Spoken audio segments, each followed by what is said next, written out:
Hey guys, it's the Friction here, Tank12. Everyone call me, I don't really care. Welcome back to World of Tanks, where we are today taking a quick look at the T23E3. I know I've been gone for a month and a half, sorry about that, but I was really busy, and the time spent away from World of Tanks was very refreshing. I played a bit of War Thunder every once in a while, and then War Thunder had the same meltdown as World of Tanks had, and the company behind War Thunder, which is called Gaijin, is also very well known to be a scumbag company, just like Wargaming, so both of them not having a very good year so far, and then I stopped playing War Thunder because they were also massive dicks about the way that they acted. It's really, really weird how both Wargaming and Gaijin are acting incredibly entitled, that they are like, they deserve that the money that they get, that they definitely deserve that, and, and that they're entitled to that money. And I think both of these companies have to come back down to earth and, relax a little bit, because in the end, the power still lies with us players. If we are not happy with the product, we're not going to be shelling out. Okay, so having that introduction, the T23E3 is basically one of those tanks that you should not be buying. Well, there it is. This is the review. No, I'm going to be continuing. Don't worry, but that's pretty much the gist of it. This tank used to be a tier 7 medium in the American tech tree over 10 years ago. I used to play it, and then it was replaced by the T20, and the T20 does everything that the T23E3 does, but better. And sadly, the T23E3 is one of those vehicles coming in at tier 7 as a medium and a premium. It does a lot of things in a way that are basically relics of the past. This is a tank that would have been pretty decent back in the days in 2011, 12, but nowadays in 2023, this thing is just absolutely, well, it kind of sucks in certain regards. It still is able to do some things. It has preferential matchmaking. You're never going to be facing tier 9 vehicles. You will be facing tier 8s though, since it's not super preferential matchmaking. But it only has a 76mm gun with 115 alpha damage. And I think by this point, the players who have seen the alpha damage, they're going to turn off this video immediately because they don't want to have low alpha damage in 2023. And then they're also going to see the price tag, which is, I think, 6,000 bonds, and they're going to turn off immediately, like the remaining players are not going to be bothering. Now, is this a tank that collectors should pick up? I would probably say no. I've had my fun. I like to play this tank. I picked it up because I have basically all of the things that I already want in this game, and I don't really care all that much about the resources that I still have, so I'm just going to be using it. And I liked this tank way back when I first played it in 2011. And yeah, basically now is just the point where the T23E3 has been handed out into the bond shop and other players can get it. So this video is more here for the players that are thinking about getting it. And I just want to make a video on maybe why you should pass this tank.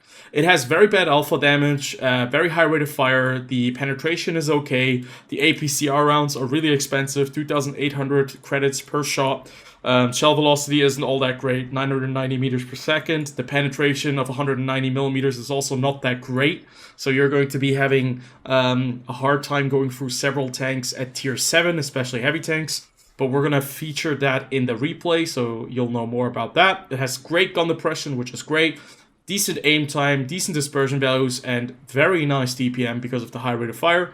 But very bad gun traverse speed. As you can see, only 43.93 degrees per second, so it takes forever. That's why I have the improved rotation mechanism on it, and the turbocharger class 2, because the tank is also not the fastest. Well, I have to reiterate that. We're coming to the mobility in just a second. Survivability-wise, 76mm of frontal armor on the turret and the hull. Not that great. You're not going to be bouncing a lot of rounds, sadly. That means your protection is basically staying hidden or using cover. That's what you want to do. You want to use cover, especially on the ridge lines. You want to stick your turret out only if you can shoot something, and you do not want to trade shots with this vehicle. Specific power to weight ratio is sadly very, very bad.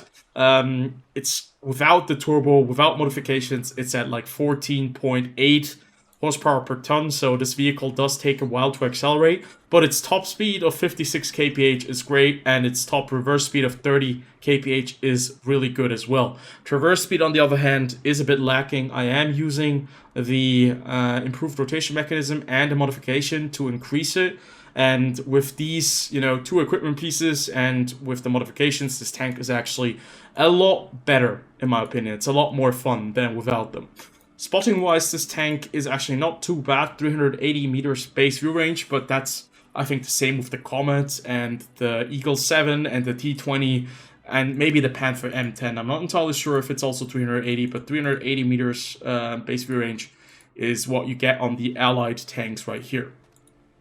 So yeah, having talked about that, the major weaknesses of this tank is the very low alpha damage, the lack of pen with the AP rounds and the APCR rounds, and basically no survivability coupled with mobility that is very dependent on the terrain, because if you're going uphill, you're going to have a very bad time because your power to weight ratio is very bad. If you're going downhill, you're going to accelerate and hit the 61 kph top speed without a problem, and then you're going to be able to really utilize the mobility on this thing.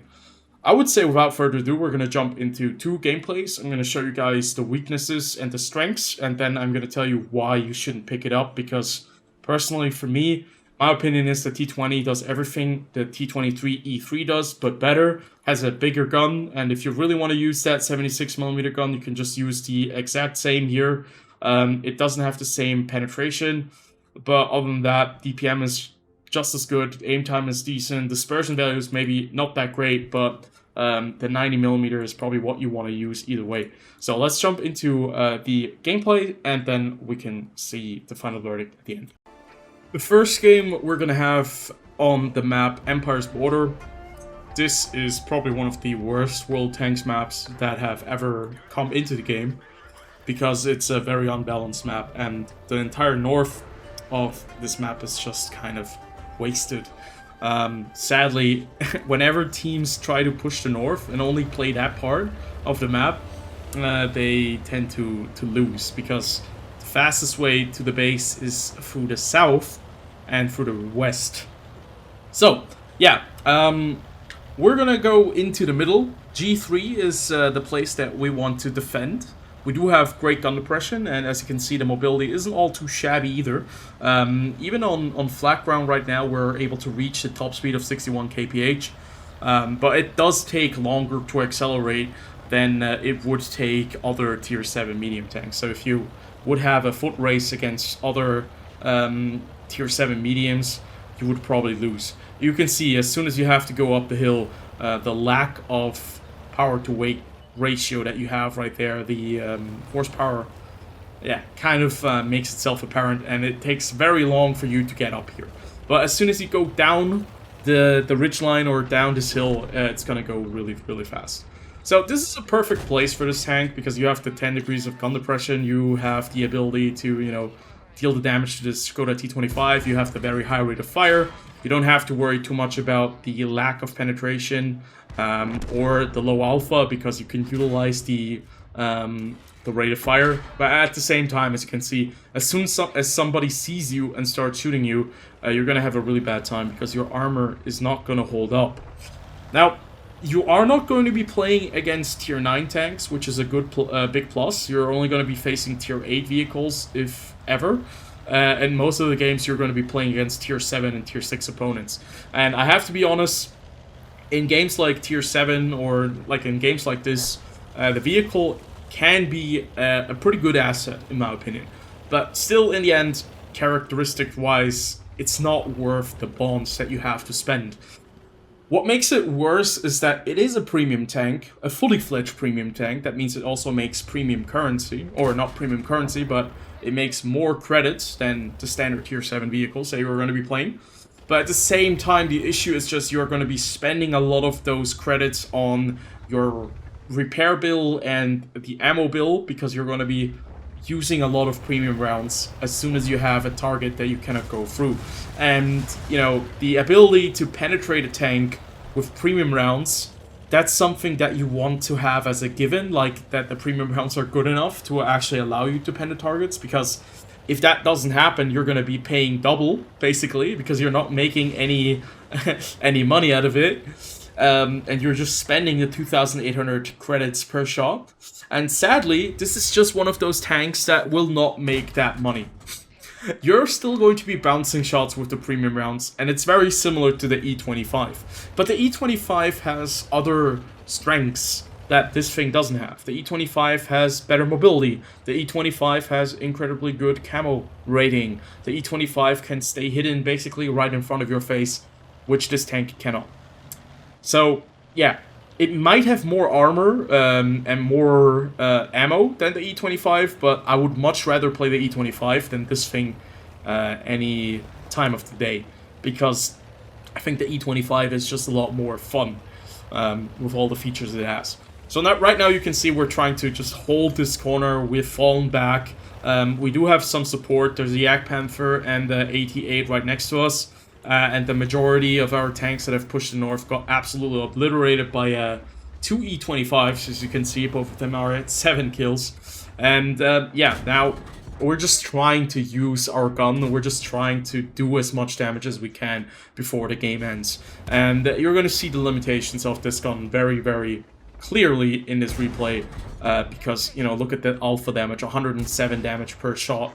Bouncing the second round of the ISU 122, and now we're getting through like a very tough patch right there. We're unable to track the M6 or the T29, and now we really have to utilize premium rounds to be able to deal damage to this T29. And even though some of my shots aren't very well placed on that T29, you can still see that in a pressure situation where you have to go through like one tank with every single shot, like right on this T29, you can see that a lot of rounds are bouncing all over the place.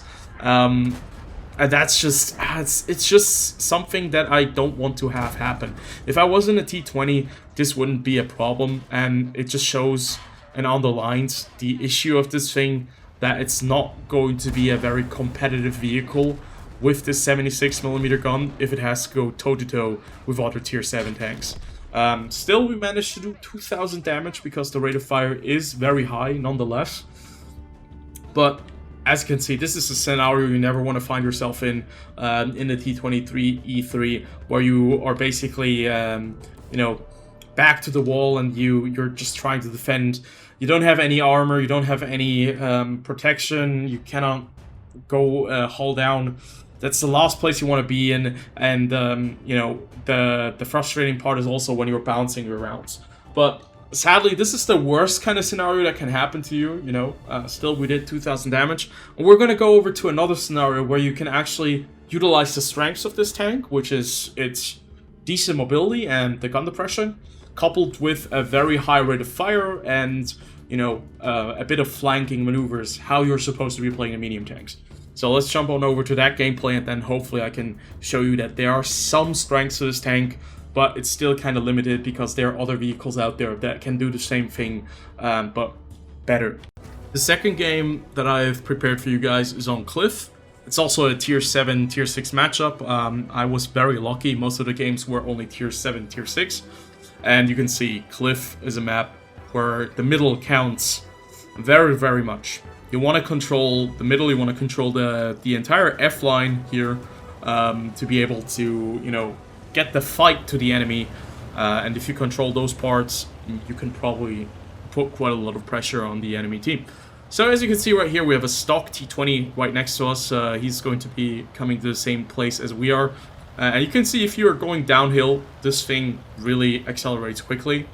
But as soon as you go uphill, it loses quite a bit of the acceleration, and yeah, it loses the mobility that it had. So just one thing you have to keep in mind, the engine power is just not strong enough. It's better on the T20, especially if you use the same kind of loadout and you have the top engine. You're going to get there faster, and you're just going to be generally a more mobile vehicle. So, we get into position, we have a T20 over there, we hit him for 115 damage, that is the standard roll right there, and he is going into a position in E3, fighting against a BZ-58, a T34E3M, and a T50-2. That's not going to be a very nice fight for him. He's not going to be sticking around for long.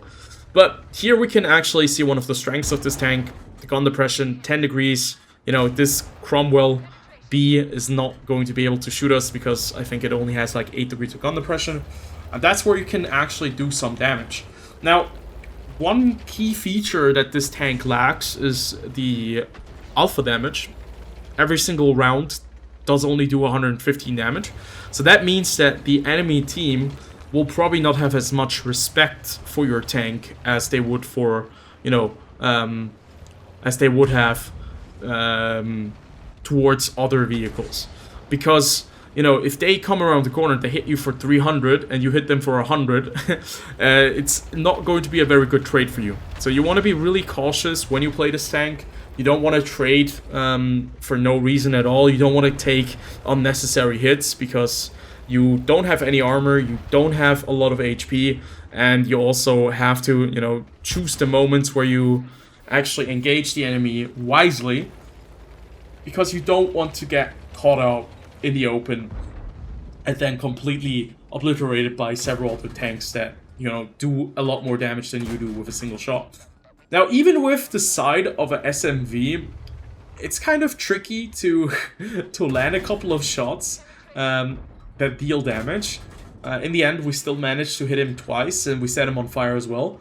But as soon as he moves around the corner again, we're unable to shoot him anymore. And I would much rather just have had one shot that did like 300 damage instead of like 2 rounds that did 100 and or 240, 50 damage, where I missed one round and I bounced one on the side of the turret.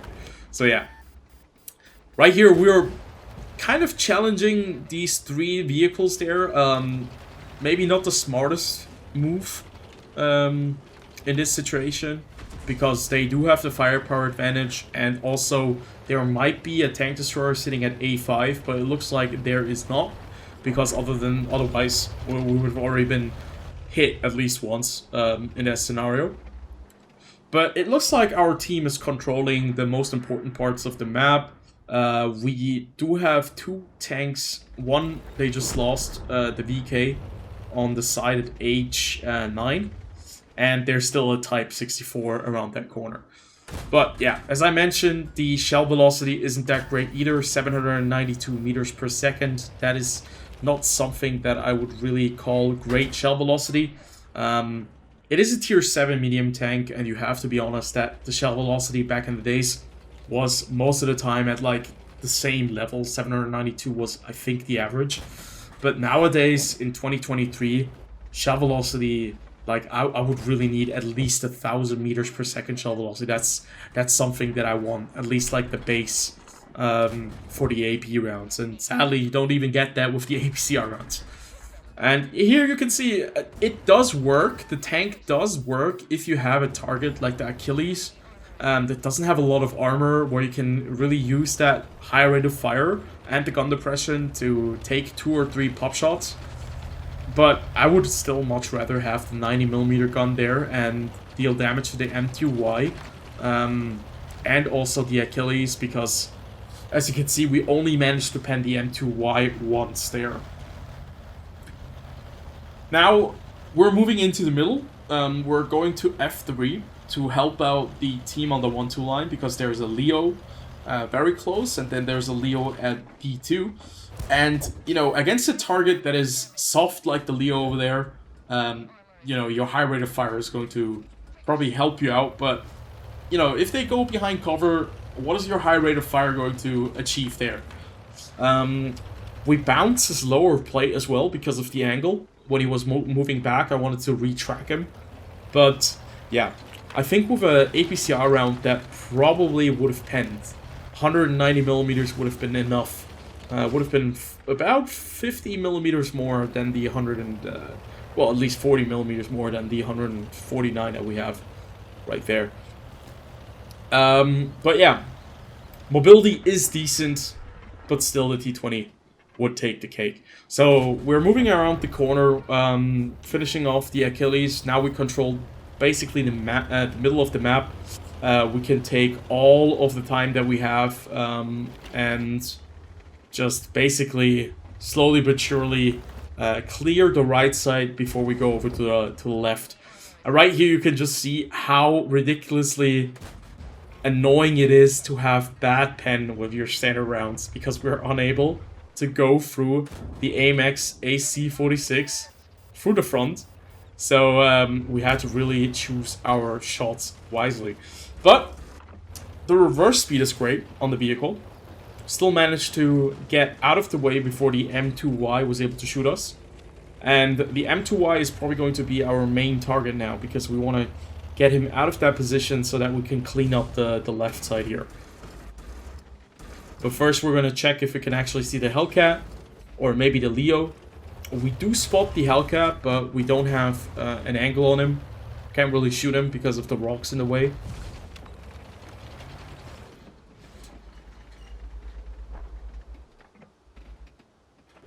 But in this scenario, you know, because we saved up all our HP, we can be a bit more aggressive. We don't have to be, like, super cautious.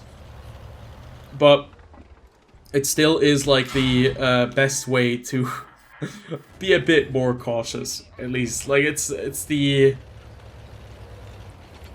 still shows you that if you become too confident, you're gonna get caught out by a Leo with a 362 damage round.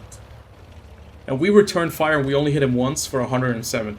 And these trades are exactly what you want to avoid when you're playing this thing. Sadly, it does happen, because the Leo was able to spot us. We were just too close. Our camo value wasn't good enough.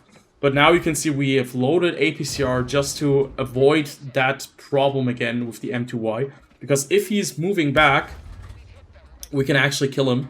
And as you can see, because of the low alpha damage, we actually catch another round. We bounced once off the back of the M2Y, and that's just really annoying. That's something you don't want to see, and we bounced off like the engine deck with an APCR round. So that's probably one of the most annoying situations right there. But now it's all about, you know, taking care of the Hellcat, the AMX, and the Leos. We just have to wait for the SU-100M1.